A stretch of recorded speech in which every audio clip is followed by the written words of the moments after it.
Bismillahirrahmanirrahim. Assalamualaikum warahmatullahi wabarakatuh.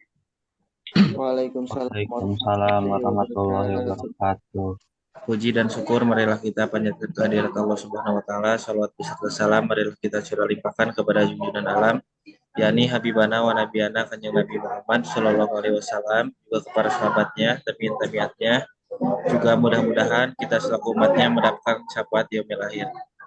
Perkenalkan, nama saya Nirjaman Pasamuluk. Di sini saya sebagai moderator. Kami akan mempresentasikan tentang kelompok kami. Untuk mempersingkat waktu, kepada pemateri pertama, waktu dan tempat dipersilahkan.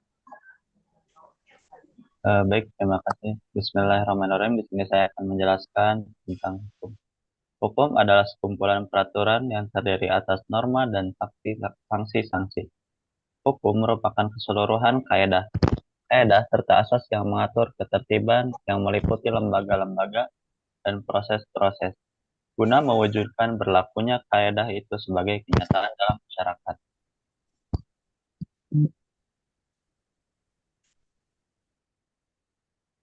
Selanjutnya,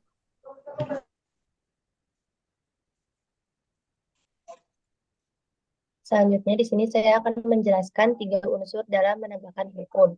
Yang pertama, keadilan. Keadilan adalah prinsip dasar yang mendasari setiap sistem hukum.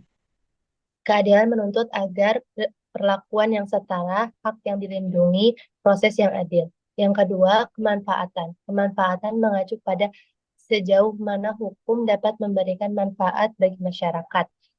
Kemanfaatan berarti bahwa hukum harus dirancang dan ditegakkan sedemikian rupa sehingga dapat meningkatkan kesejahteraan, mencegah kejahatan, memecahkan konflik. Yang ketiga, kepastian hukum. Kepastian hukum adalah prinsip bahwa hukum harus jelas. Kepastian hukum mencakup beberapa aspek penting seperti kejelasan hukum, prediktabilitas, konsistensi. Sekian, terima kasih. Selanjutnya akan dilanjutkan oleh pemateri berikutnya.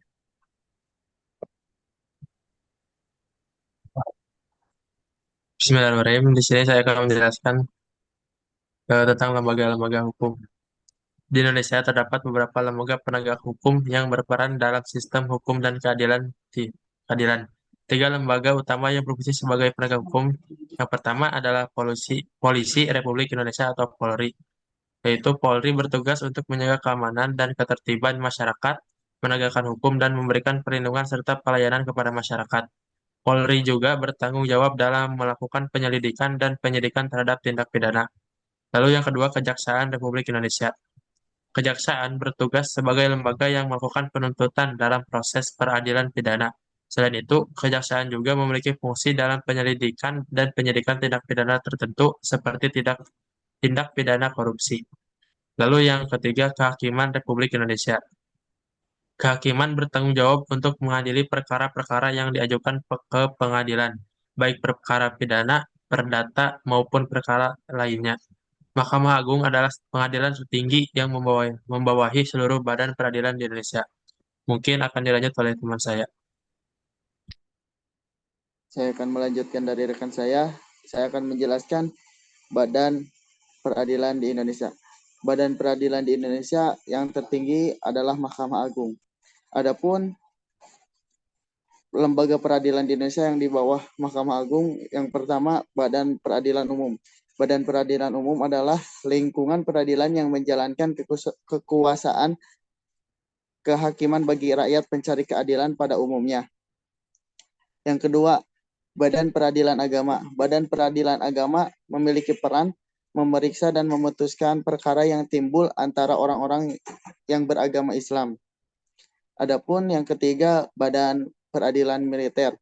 Peradilan militer merupakan pelaksanaan kekuasaan kehakiman di lingkungan angkatan bersenjata.